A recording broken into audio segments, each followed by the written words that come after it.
И сегодня моя проповедь называется «Научитесь от меня, ибо я кроток и смирен сердцем».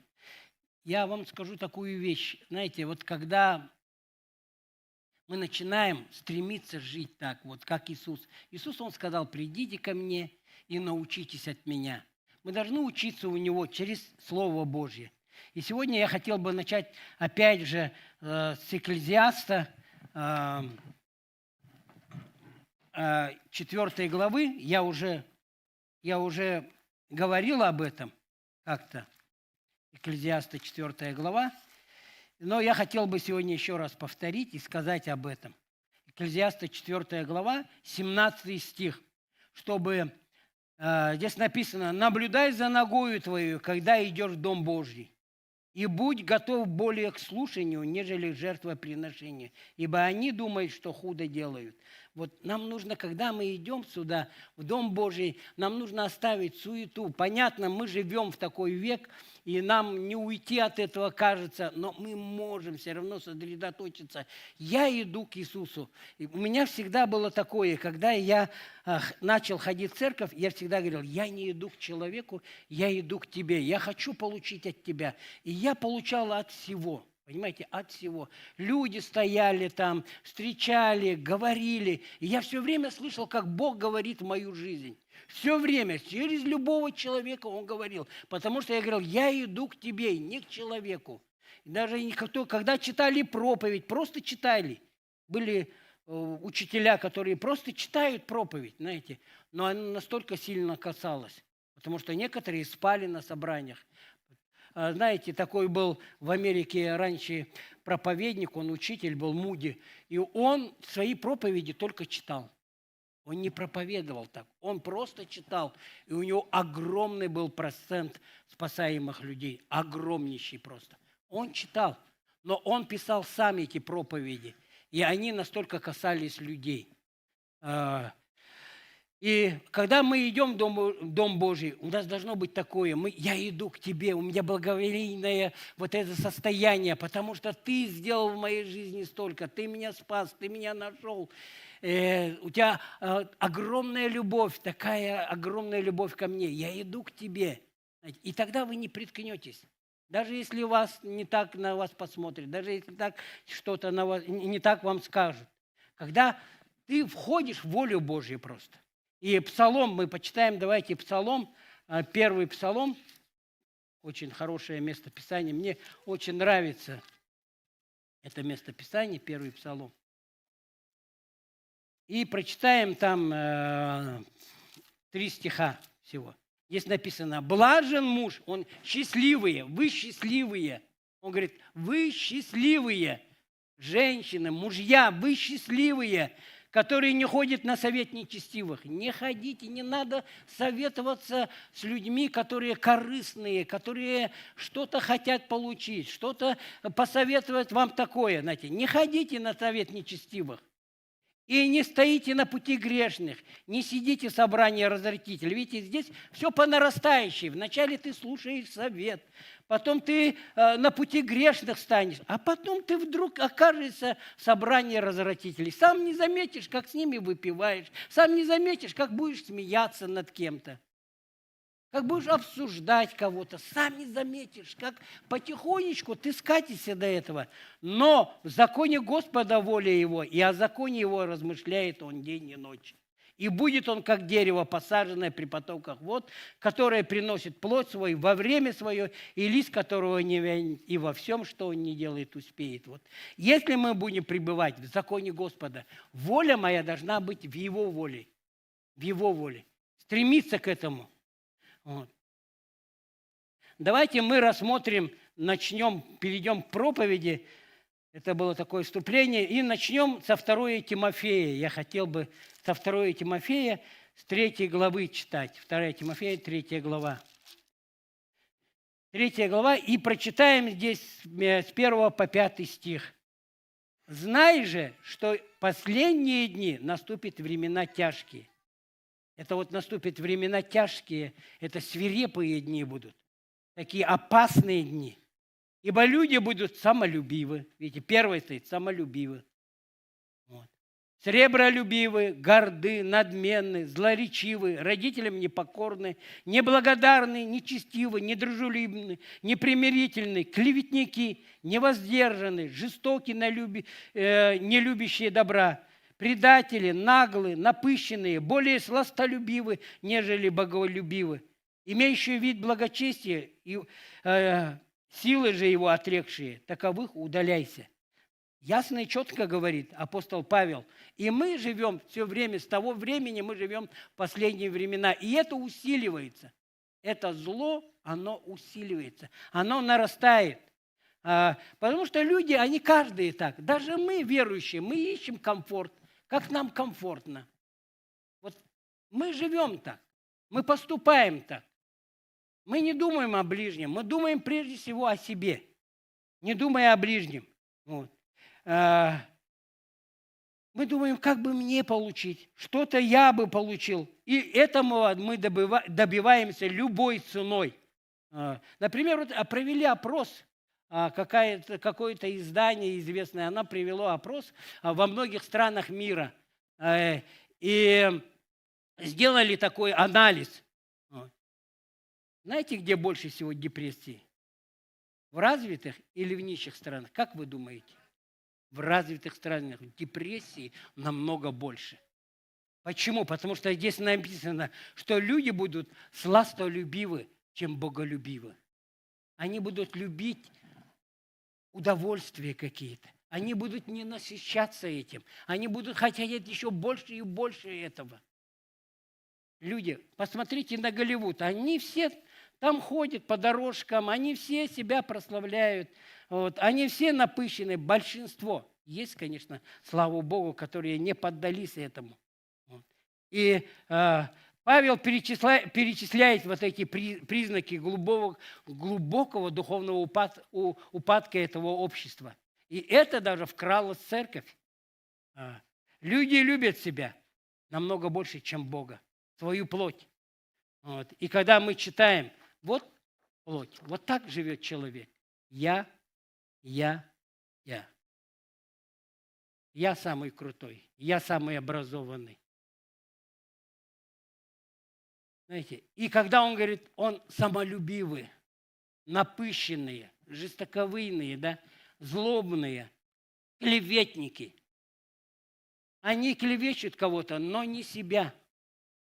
Потому что ихнее «я». А Иисус, смотрите, Иисус, Дух Божий, Он настолько заброшен, потому что плоть, вот эта плоть, «я», она выпирает. И поэтому и говорится об этом, что люди будут самолюбивы, сребролюбивы, горды, надменны, злоречивы, недружелюбны, непримирительные, клеветники, невоздержанные. Они не будут контролировать свои страсти. Они не контролируют свои страсти. Они не держат под контролем. Вот я, вот это большое. Они предатели. В семье как живете? Вот вы, если посмотреть, честно, каждый может рассуждать, как я живу в своей семье.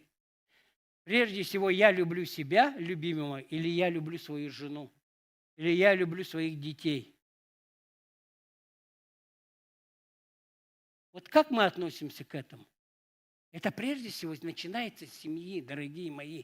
Как в семье будет, так и вы будете сюда приносить. Не надо нам надевать какие-то маски. Нам нужно быть честными, искренними, стремиться к Богу. И поэтому в Матвея Иисус говорит, Матвея 11 глава, откроем, и начнем по нарастающей. И Он говорит от Матвея 11 главы с 28 по 30 стих. Он говорит, придите ко мне все труждающиеся и обремененные, труждающиеся, все уставшие. Люди устали, уставшие, обремененные. Это какое-то бремя, значит, есть у человека. И я успокою вас. Возьмите иго мое. Он говорит, возьмите мое учение. Иго – это его учение. Возьмите иго мое на себя и научитесь от меня. Он говорит, научитесь от меня.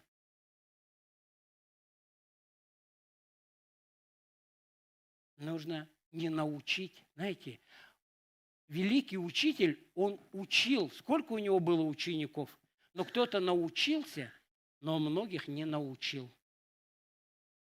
Мои дети могут, я их учу, но они могут не научиться, если не будет желания учиться. Мы ученики по природе, мы ученики Иисуса Христа. По природе мы таковые. И мы поэтому учимся. Слава Богу в нашей церкви, что у нас есть библейские курсы. Да. Мы учимся, мы развиваемся, мы двигаемся. Церковь развивается. И мы двигаемся в этом направлении. И через обучение Бог хочет, чтобы наши жизни менялись. Он говорит, возьмите это иго, возьмите это учение на себя и научитесь от меня. Чему? Я кроток и смирен сердцем, и найдете покой душам вашим. Вот чему мы должны научиться. Мы должны идти за Иисусом Христом. Я хотел бы, чтобы мы вывели там о кротости. Что такое кротость? Кротость, которая сочетает в себе мягкость характера и твердость духа. Вот кротость, она сочетается в этом. Она не только мягкая, знаете, она не льстит всем и не как удобно этому человеку, но она и имеет твердость духа. Кроткий человек, он очень уступчивый человек и благоразумный. Он мудрый человек. Он знает, когда ему нужно уступить. Он знает, когда ему нужно сказать. Знаете. И это не внешняя вот эта мягкость. Знаете, манера поведения ты можешь изменить, но кроткий, когда ты внутри, это твоя внутренняя позиция. Ты от Господа научился, ты получил это.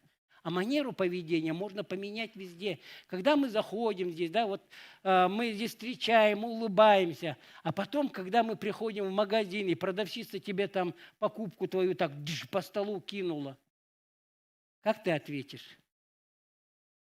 Знаете, у меня один раз такой был опыт. Продавщица мне так кинула, у нее что-то было нехорошее настроение, ее там муж обидел или что-то. И я на ней сорвался, верующий. Говорю, как ты смеешь подавать здесь? Ну, про себя я, конечно, так не сказал религиозно. Сыну, царю, дитю Божьему. Как ты смеешь? Знаете, и когда я вышел с магазина, на меня как будто грязь вылили. Знаете, вот грязь внутри. Потому что Дух Святой говорит, знаете, начал обличать. Как будто грязь. И я вернулся, чтобы попросить у нее прощения, но она уже не простила меня. Она сказала, ах ты, собака, вернулся. Извиняться еще. Дальше продолжать решил меня здесь. Проверять. И я понял, что нужно вести себя. Нужно быть кротким. Нужно быть смиренным. И должен учиться этому. Знаете, иди сюда, Саша. Сюда иди, не бойся. Сюда забирайся. Вот мы, знаете, вот Иисус, вот мы идем в одной упряжке. Иисус когда, и я когда, это иго, вот это, как два буйвола, они идут в этой упряжке. Знаете, давай загибайся. Но я тоже, я за тобой. Ты главный буйвол. Ты Иисус. Да, мы идем, знаете, потому что иго, это, она не тяжелая. Я учусь, я вместе с Ним. Понимаете, я вместе с Ним, я держусь, мы вместе в этой упряжке.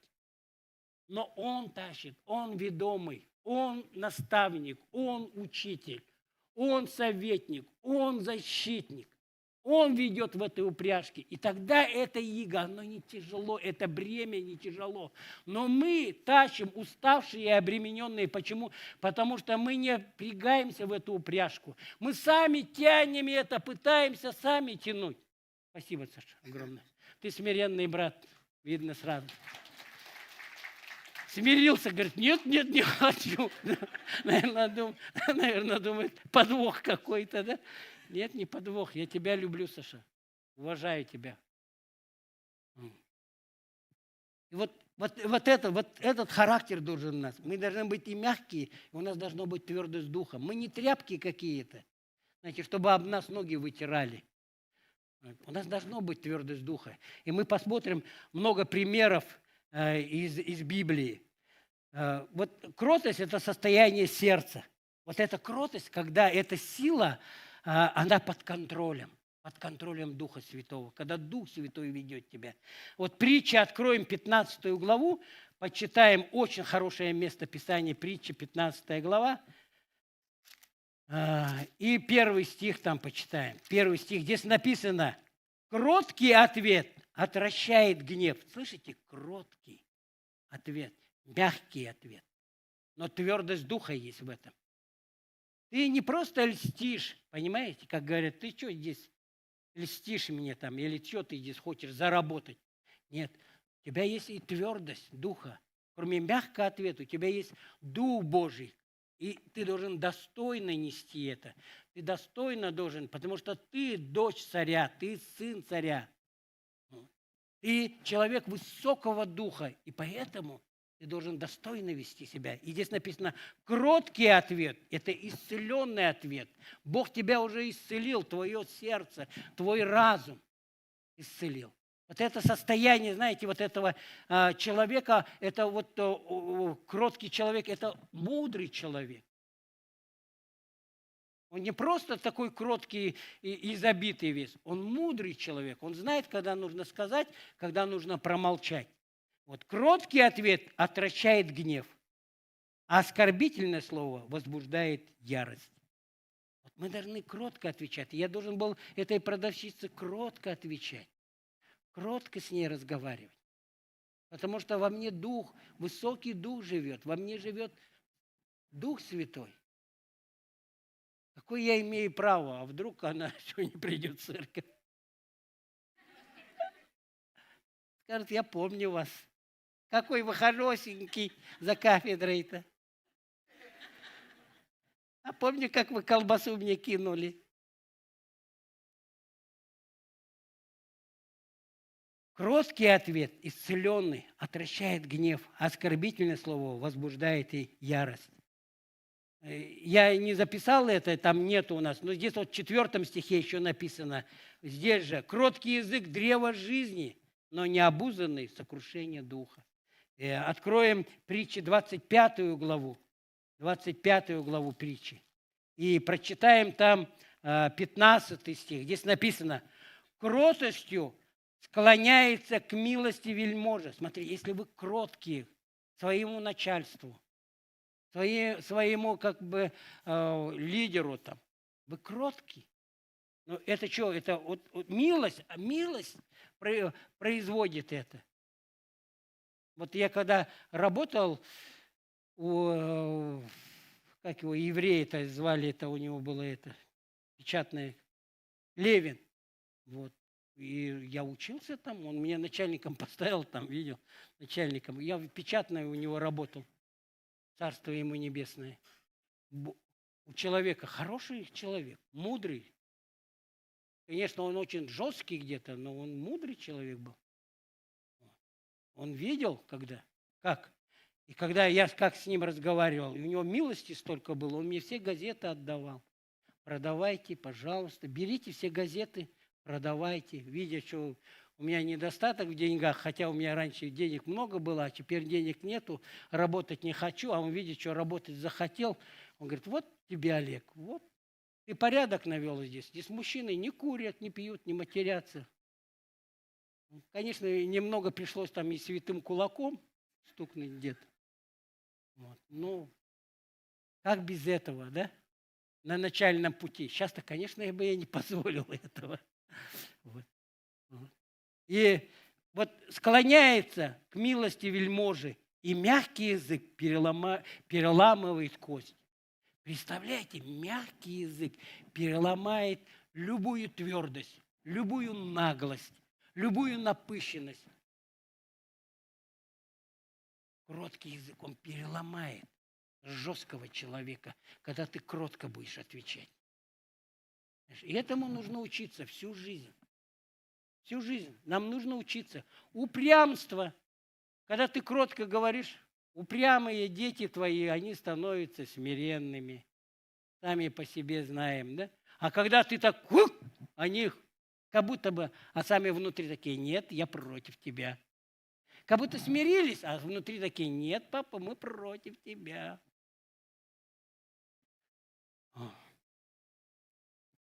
Знаете, когда вот на раздражение, не отвечаем раздражением. Когда тебя оскорбляют и унижают, говорят грубо, с гневом, со злостью, ты обладаешь этой силой Духа Святого. Не мстить, не отвечать грубо. Потому что мы люди высокого достоинства, высокого духа. Знаете, невозможно тебя не унизить, не возвысить. Потому что некоторые льстят, бывают такие люди, они льстят, но чтобы что-то получить. Они видят, что у тебя что-то есть. Но чтобы что-то получить, ой, какой ты холосенький, ой, какой ты прекрасненький, ой, как у тебя все получается, да. И они что-то хотят получить, льстят тебе. Ты человек высокого духа, ты понимаешь, что-то не то.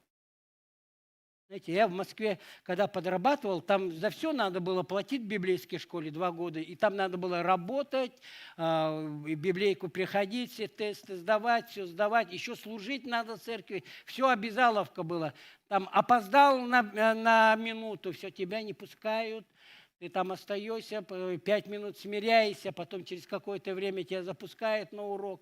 Все очень и все говорили, как вам слово жизни, все приезжают учиться, за деньги учатся. Мы здесь их кормим, и кровати для них приготовили, они к нам не едут, а к вам. Как вы их приготовили? Это, потому что это школа такая, школа веры, знаете. И когда ты работаешь там, то ты просто не успеваешь, ты на уроки приходишь ночью, например, я поехал, я на погрузке, ничего не умею уже, ничему не обучался, и такой маленький, хрупкий, я в грузчики пошел, потом пожалел очень. Там такие ребята здоровые, крепкие, все это носят, все это быстренько. Я, честно говоря, я только на одном духе носил, молился, вот так сидел, вот так молился, они говорят, ты что, мужчина, делаешь? Я молился, Господь, укрепи меня. Там такие мешки. Просто, понимаешь, Бог помогал, и я просто вытягивал это все. Все таскал, чтобы получить деньги. И потом ночь поработал, там ночью, все погрузки ночью идут. И потом утром на учебу. Приезжаешь, и тебе спать охота. И вот я на библейке все время стоял, он говорит, ты что стоишь, с тобой не спать? Всю библейку стоял. Давайте мы посмотрим, знаете, Иисуса. Как Иисус Христос проявлял свою кротость в критической ситуации. Марка, 15 глава. Марка, 15 глава, откроем. Марка, очень хорошее местописание. Марка, мне очень нравится. Марка, 15 глава, как Иисус проявлял себя в критической ситуации. С 1 по 5 стих прочитаем. Вот его кротость в критической ситуации. Немедленно поутру первосвященники со старейшинами и книжниками и весь Синедрион составили совещание и, связав Иисуса, отвели и предали Пилату. Пилат спросил его, ты царь иудейский? Он же сказал ему в ответ, ты говоришь. Видишь, он как мудро отвечает. Ты говоришь, не я говорю, что я царь. Ты говоришь. И первосвященники обвиняли его во многом. Пилат же опять спросил его, ты ничего не отвечаешь, видишь, как много против тебя обвинителей. Но Иисус на это ничего не отвечал. Так что Пилат удивился. Он очень удивлялся. Мы можем так молчать иногда, когда нам что-нибудь скажут?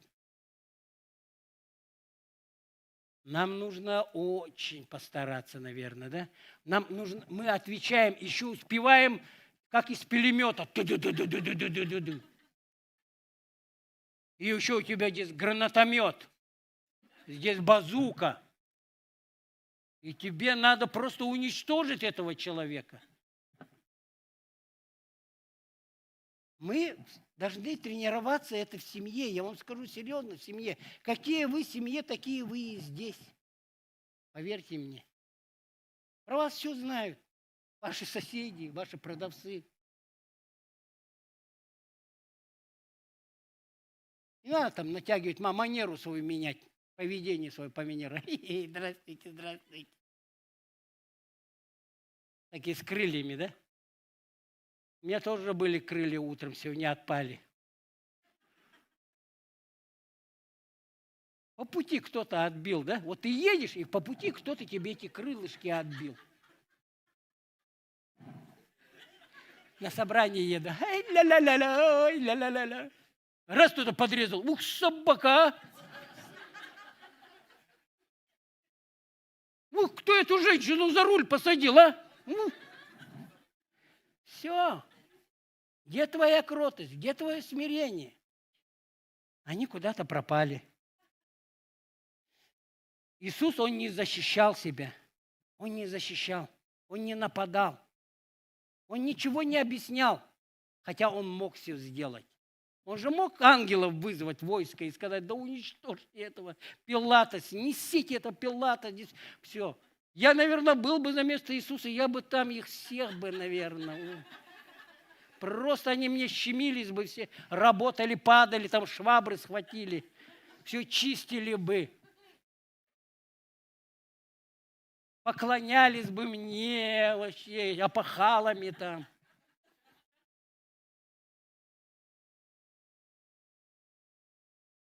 У него была цель от Отца.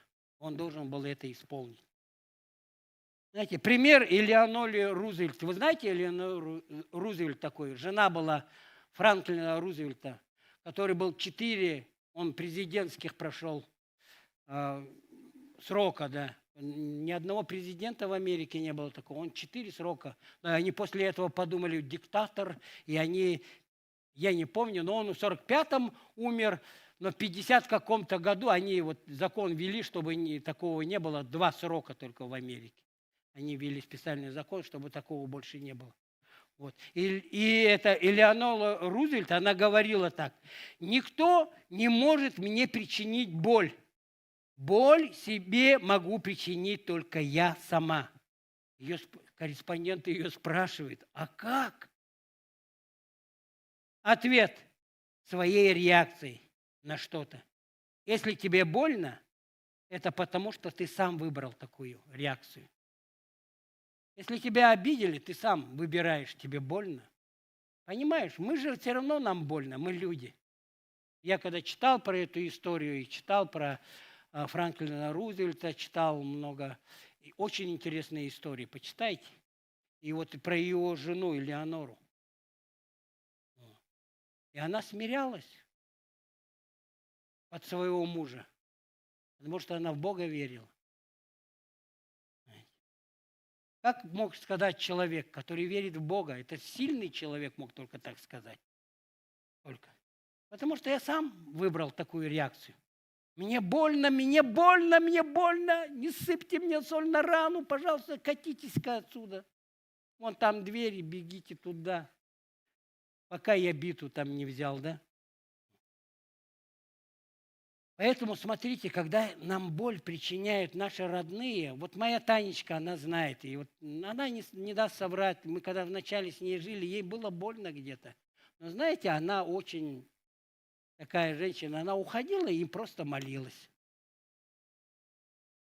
Закроется там в туалете где-нибудь, в комнате.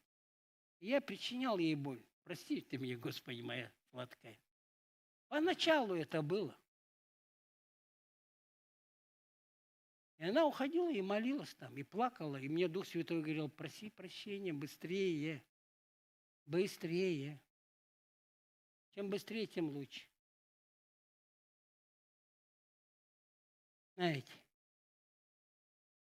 Смотрите, когда тебе становится больно, вот в какой позиции вы станете?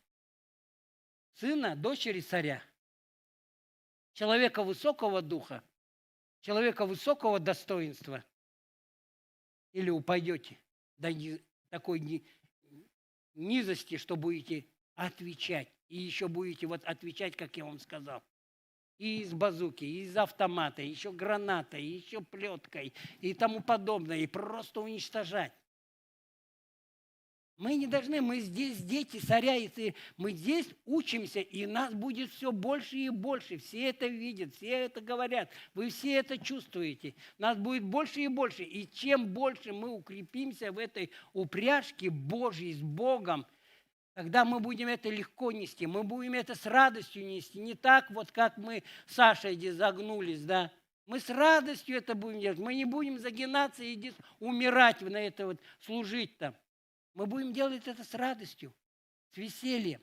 Мы это будем видеть, эти плоды. Это приносит радость.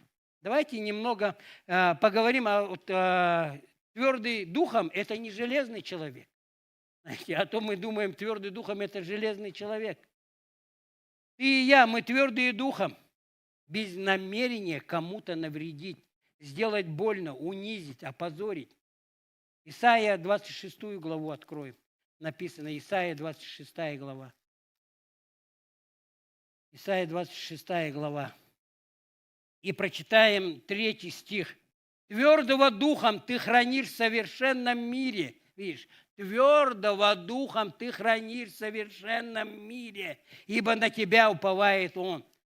Вот в чем твердость духа – это упование на него, полностью упование. Тогда у тебя твердый дух. И тогда ты отвечаешь так достойно, как Иисус отвечал, как Он вел себя.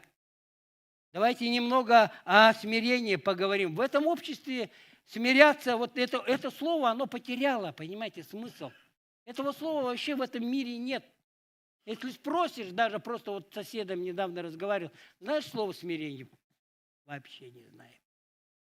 Смирение. Он знает, наглость – это второе счастье. Пробежаться по головам людей. Вот это он знает. А что такое смириться? Под свою жену, под детей иногда смириться нужно. Вот я иногда под детей смиряюсь. Меня охота брыкнуть. По первости-то я на них, они так в шеренгу. Армия моя, Куличков армия. Построена. Так, что делаем? Ты это, ты то, это. А сейчас нет. Они подросли. У них есть свое мнение. Так еще мнение мудрое. Они вот в возрасте такие мудрые уже. Так скажут. Аж охота бежать, щемиться куда-нибудь, спрятаться. Потому что Дух Святой говорит через них.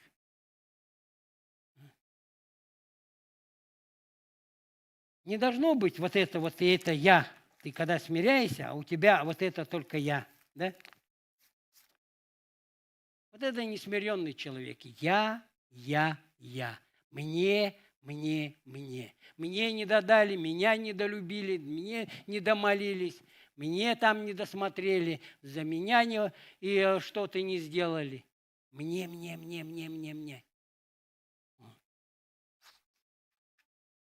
Знаете, у нас хороший пример – это Иисус. Филиппийцам 2 глава откроем. Филиппийцам 2 глава. Так, меня, если понесет, вы рубильники вырубайте сразу. Все сразу. Знаете, как в Москве было, я когда был на одной конференции, там приехал какой-то проповедник, и он там так проповедует. А Мацула, он говорит, час – это самое большое. Больше нельзя, лучше 45 минут. Вот человек усваивает 45 минут, и у Мацулы вообще это очень мощно.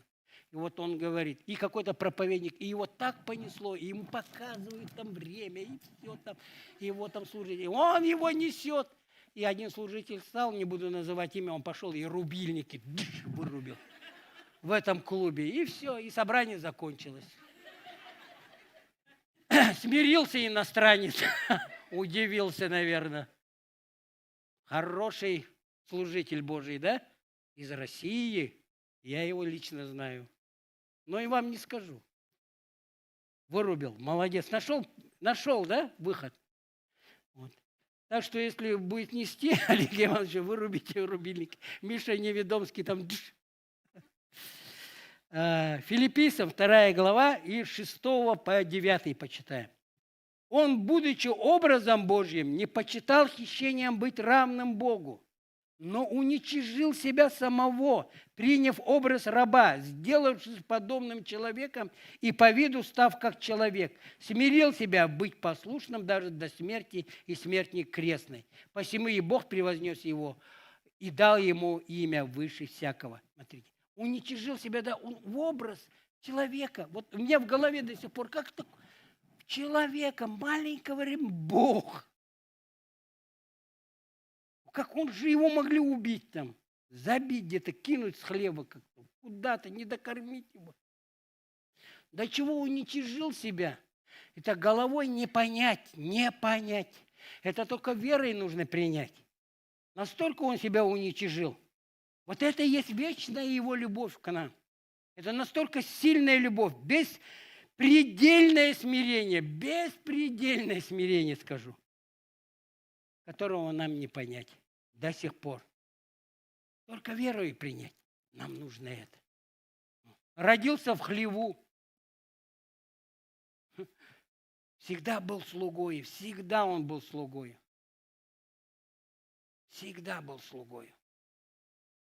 Это тот, который сотворил всю вселенную, который дал нам дыхание жизни. Он дал мне дыхание жизни, и он себя так смирил. Как я не должен себя смирять? Под крепкую руку Божью. Ну, не как тряпка себя смирять. У меня есть достоинство Божье, у меня есть твердый дух. Я не буду молиться там, если придут бандиты и будут ломиться, моих детей, мою жену насиловать. Я твердый духом, я буду сражаться за свою семью. Не просто стоять там на коленях молиться, я буду сражаться до последнего вздоха. Как мужчина, насколько я смогу. И кульминацией всего этого смирения – это Голгофа и крест. Смерть и воскресение его. Вот это смирение. Якова откроем. Якова, 4 главу. Якова, 4 глава. 4 глава. И телефон выключите, пожалуйста. Я плохо слышу, но если так слышно. Мы их в святую воду будем погружать. Хорошо? Да, и там нет, мы их на миссию лучше отправим. Там многих миссионеров телефонов нету. На Чукотке, в Магадане. Им отправим ваши крутые телефоны. Помолимся. Яков, я шучу, конечно. Никто ничего не отправит. Это. Так. Иакова, 4 главу. И будем читать 5-6 стих в начале. Здесь написано. Ой, нет, что-то не то я сказал, да? 5, да. 5, 6. Или вы думаете, что напрасно говорит Писание, до ревности любит Дух, живущий в вас. Но тем большую дает благодать, посему и сказано, Бог гордым противится, а смиренным дает благодать. Видишь, он гордым противится. Ему противно смотреть на гордость нашу, заносчивость нашу. Он гордым противится, а смиренным дает благодать. И 10 стих здесь. Смиритесь перед Господом и вознесет вас. Только Он будет нас возносить. Мы видим вот через это, что смирение – это кратчайший путь к благодати Божьей. Ты находишься в благодати Божьей. Знаете, вот это очень хорошее высказывание, можно его вывести на экран. Я думаю, о благодати Божьей очень хорошее высказывание. Благодать Божья смиряет человека, не унижая его, и возвышает, не превознося его. Потрясающие просто. Я не знаю, это очень потрясающие слова. Она смиряет человека, это подарок Божий. Вот этот Сын Божий, который пришел, Он умер за нас, и Он этот подарок. Он не унижает и возвышает, не превознося.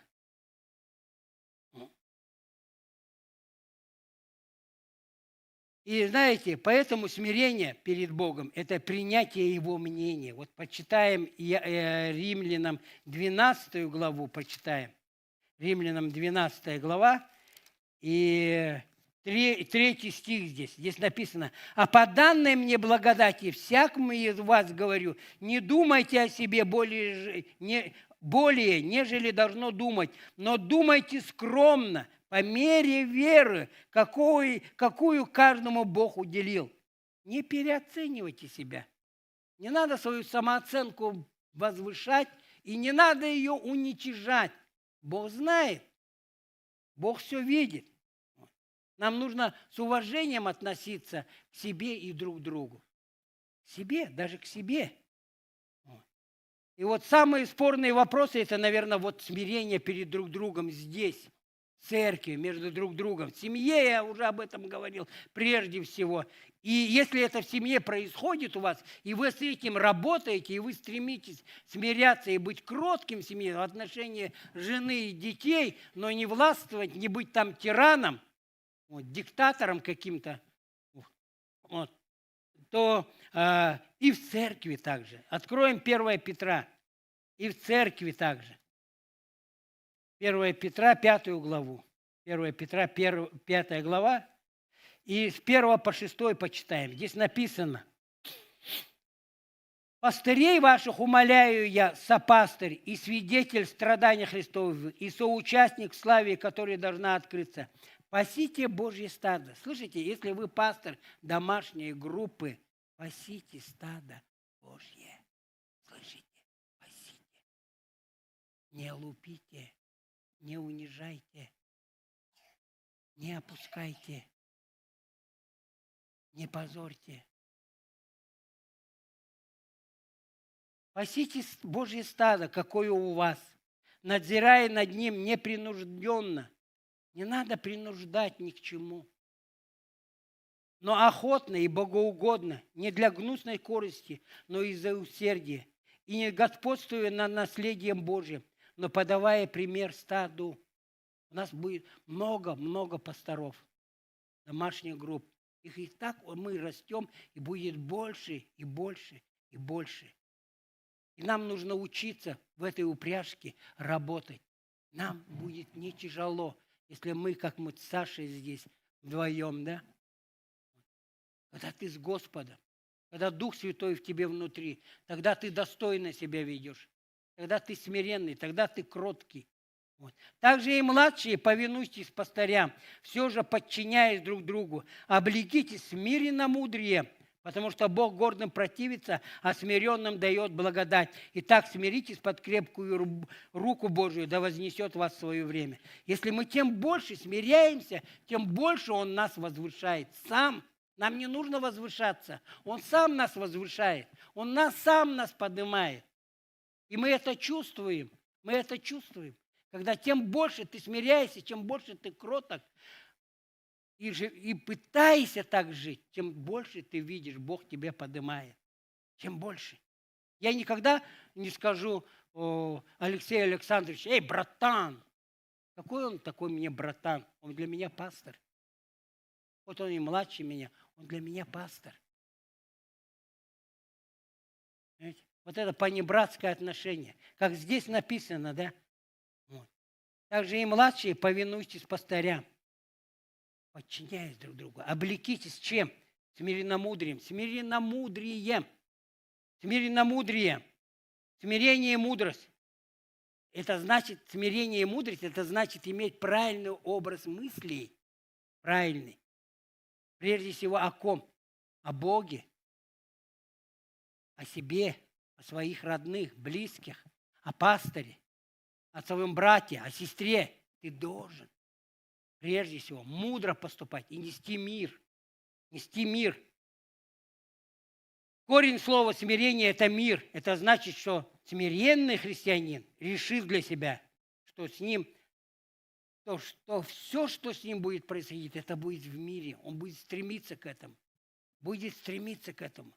Римлянам 12 глава и 18 стих, я как-то читал это вам уже, 12 глава и 18 стих, здесь написано: «Если возможно, с вашей стороны, будьте в мире со всеми людьми». Если возможно. Он знает, вы не можете быть со всеми в мире. Да это невозможно. Но невозможно, он знает. И он говорит, если возможно, вот насколько возможно, будьте в мире со всеми людьми. Старайтесь, стремитесь к этому. Двигайтесь к этому. Вот. Смиренные христиане сохраняют единство, знаете, духа в союзе мира. Ефесянам откроем 4 главу. Скоро будем заканчивать 4 главу. Так, я успеваю, слава Богу. Рубильники вырубать не надо.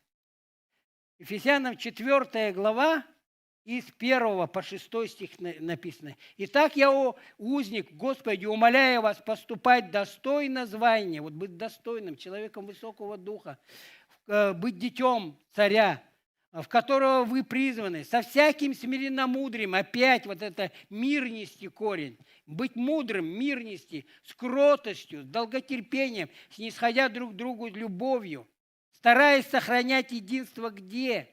В семье, друг с другом, с женой, с детьми, в церкви, тогда с братьями, с сестрами, с пастором, в служении. Знаете, в служении мы не должны как собака с кошкой жить. Помните, как я влияю на людей, я когда проповедовал здесь, как я влияю на людей?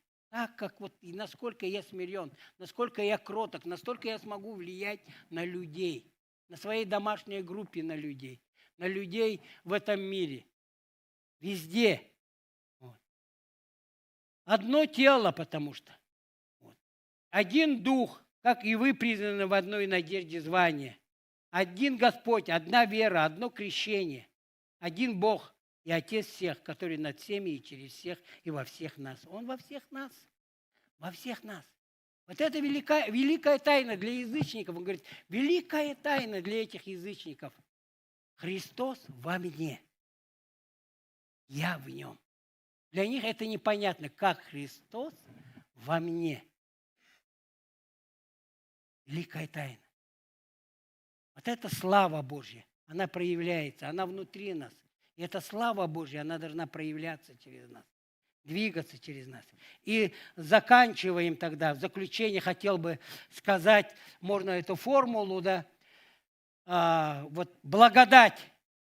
Послушание, плюс смирение, плюс кротость равно Бог. Благодать – это дар Божий. Вот с самого начала Бог, Он пришел в нашу жизнь. И этот подарок, Он дал нам этот подарок. Эта благодать пришла, чтобы побудить нас по вере получить этот подарок. По вере получить. Потом приходит послушание. Мы послушны. Это свободный наш выбор. Он нас не ломает через коленку. Слушай меня, Олег. И через коленку или руки заламывает меня. Он дает свободный выбор. Мне дает свободный выбор. Выбирай сам. Вот это жизнь, это смерть. Это благословение, это проклятие. Это исцеление, а это нет. Ты выбираешь сам. Как вот Настя сегодня свидетельница. Она выбрала, что ее ребенок здоров. Она не поддается никакому этому. Дьявольским нападкам, каким-то своим мыслям. Она не позволяет этому. Так же и мы делаем, каждый из нас, послушание. Вот. Добровольно отказывается от своего эго. Он не хочет, я не хочу быть вот таким. Я хочу, чтобы везде был Христос. Его слава была, его сила была, его любовь была, его прикосновение было, чтобы Он нес, его присутствие было. Чтобы я мог заражать, мы должны заражать это людей вот этой любовью, этим смирением, этой кротостью. Не этим духом, как это, говорит, многие уже, говорят, от таких, говорит, убегай, говорит, вот от таких, говорит, которые в церкви вот такие есть, которые несут эту нечистый дух, эту заразу. Беги, не надо участвовать в этом, если кто-то начинает говорить там, а ты слышал, а ты вот это вот видел, а та-та-та-та-та-та. Убегай таковых, избегай. У них вид только благочестия. Избегай, кто участвует в этом, кто говорит об этом, кто соревнуется и говорит, да я круче, да ты знаешь, да. У нас не должно быть таковых.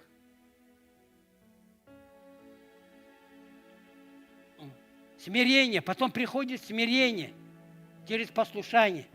Человек видит свои грехи. Знаете, человек смиряется как? Алкоголик как смиряется? Когда он признает, что я алкоголик.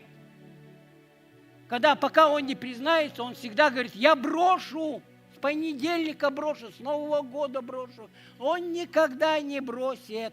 Никогда. Когда он сдастся, смирится, скажет: да, Господь, я послушание. И тогда приходит кротость, вот это, способность укрощать свой гнев, спокойно переносить жизненные трудности, не обижаясь, проводя это. И Бог, итог, Христос говорит: придите ко мне и научитесь меня, ибо я кроток и смирен. Научитесь от меня, встаньте вместе со мною, я это учение вам несу. И вот это учение вы не должны забывать. Вы, посмотрев в это зеркало, не будьте забывчивыми. Но смотрите на себя и скажите: да, это про меня. Мне здесь нужно поменяться. Спасибо, Дух Святой. Спасибо огромное, Дух Святой. Я смотрю, я вижу это. Не так просто сделал прическу и убежал. Это внутренний твой мир. Ты работаешь, и тогда, работая, ты изменяешься. И тогда последнее место Писания, и будем заканчивать. Исайя 57 глава. Потрясающий тоже стих. Исайя 57 глава. И 15 стих почитаем здесь. Он говорит: ибо так...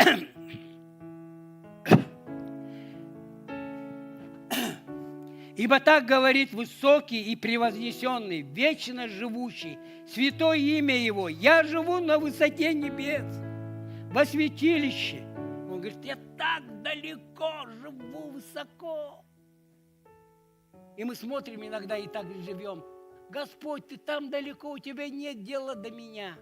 Но Он дальше говорит: а также сокрушенными и смиренными духом, чтобы оживлять дух смиренных и оживлять сердца сокрушенных. Он не только далекий, трансцендентный Бог, который великий, святой, настолько далекий, величественный, который вся вселенная, когда посмотришь на небо, но Он настолько близко, Он рядом с тобой. Он внутри тебя, этот Бог. Такой великий, огромный Бог, Он внутри меня. Он настолько близко со мной. Он говорит: научись от меня, ибо я кроток и смирен. Олег, учись все время. Вместе со мной. Держись за меня. Уповай на меня. И я выведу с любой ситуации. Я буду оживлять твой дух. Я буду обновлять твой разум. Я буду исцелять твои душевные раны, которые нанесли тебе люди, не понимая. У них нету Бога, а у тебя есть Бог. Прощай, люби их. Будь человеком высокого полета, высокого духа. Будь детем Божьим. Неси это. Давайте, дорогие, мы станем, помолимся.